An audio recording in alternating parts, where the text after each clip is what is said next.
What's up, guys, and thank you for stopping by my channel. Today's project is this Mcculloch chainsaw that I featured in another video. The problem is that it wouldn't start. Let's see what the problem is and see if we can fix it.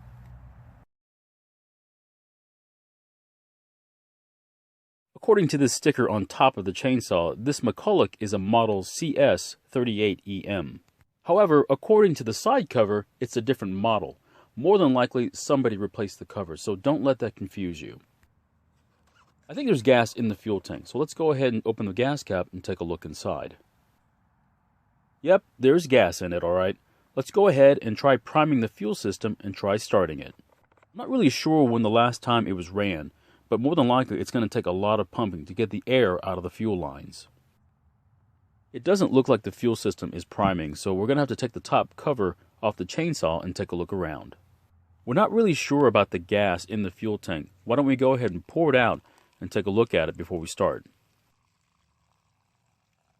There doesn't seem to be anything wrong with this fuel, so let's go ahead and move on to something else and try to figure out why the fuel system isn't priming.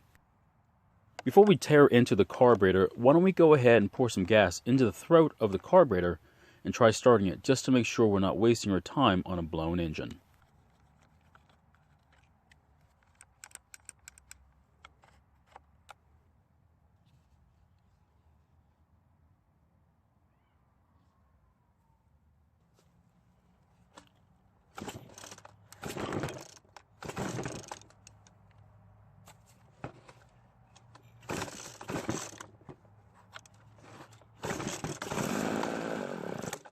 Well, fortunately, it does run.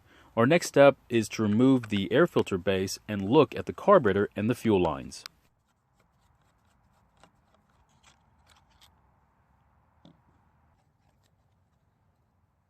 Well, the fuel lines look like they're intact and not broken, so the other problem might be with the primer bulb. Let's remove the primer bulb and see if there's a problem there. So here is our next problem. It looks like the primer bulb is turned the wrong way. The longer nipple on the back is supposed to go to the fuel tank, and the shorter one is supposed to go to the carburetor. This is a real easy mistake to make, and everybody's done it. I've even done it. The black fuel line that goes to the carburetor to the primer bulb is a little loose. Let's go ahead and cut that end off to make it a little tighter.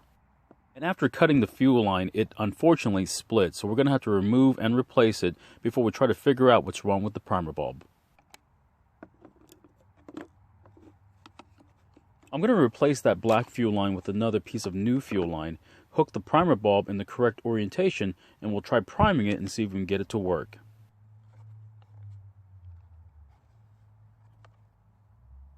And unfortunately, after replacing the fuel line and connecting the primer bulb the correct way, adding some fuel into the tank, it looks like there's another problem as the primer bulb is very difficult to press, as though there's a blockage.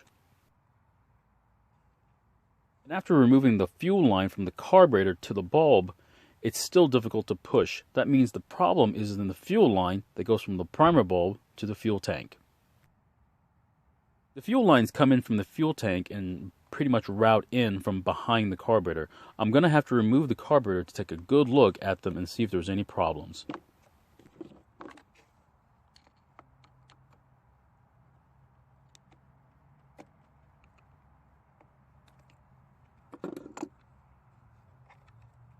I'm going to replace the fuel lines eventually. Why don't we go ahead and pull this line out and get it out of our way so we can take a good look at the other line too.